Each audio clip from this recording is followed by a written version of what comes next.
ஆன்மீக உறவுகள் அனைவருக்கும் என் அன்பான வணக்கங்கள். நாளைய தினம் 18/2/2025 மாசி மாதத்தில் வரக்கூடிய தேய்பிறை சஷ்டி.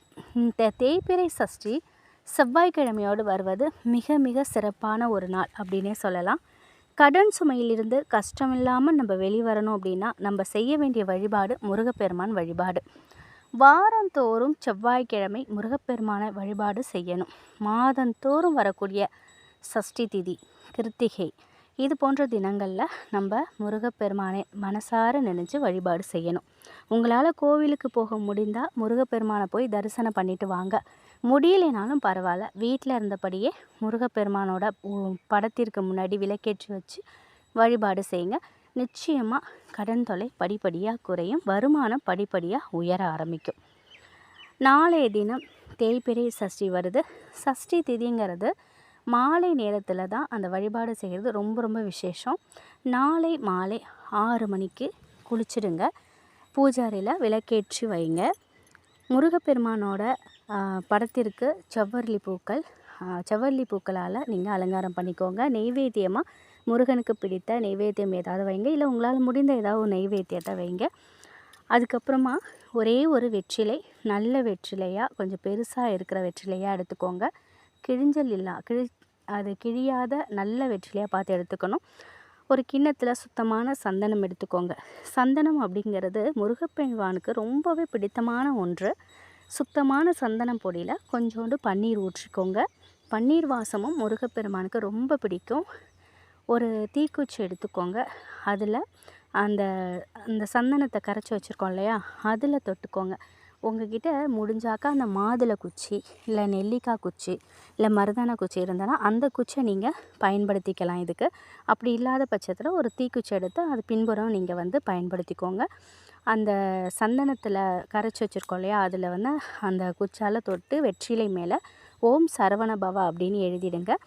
வெற்றிலை மேலே சந்தனத்தை எடுத்துட்டு கொஞ்சம் நேரம் அதை அப்படியே காய விட்டுருங்க.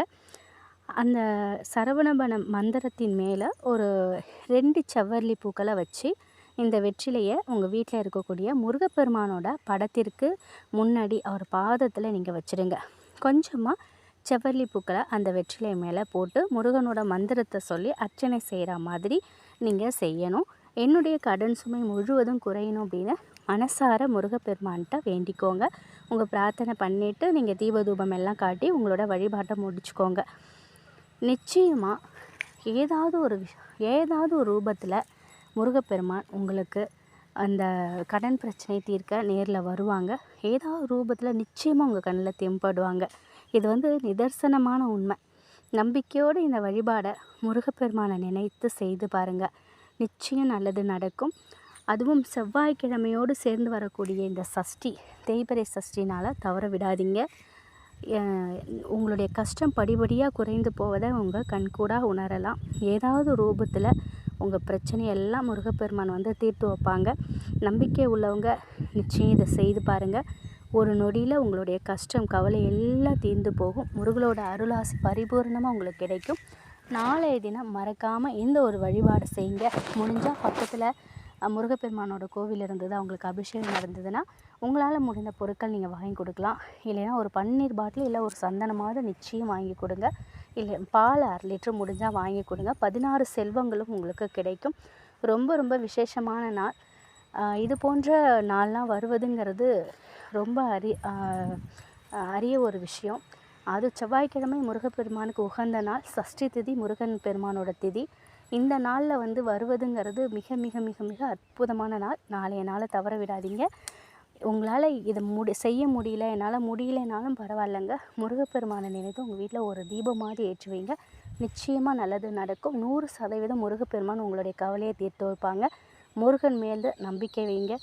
கலியுகத்தின் கண்கண்ட தெய்வம் முருகப்பெருமான். நிச்சயம் நம்ம குறைகளை எல்லாம் தீர்த்து வைக்கிறதுக்கு முருகப்பெருமான் வருவார். நம்பிக்கையோடு இருங்க. நன்றி.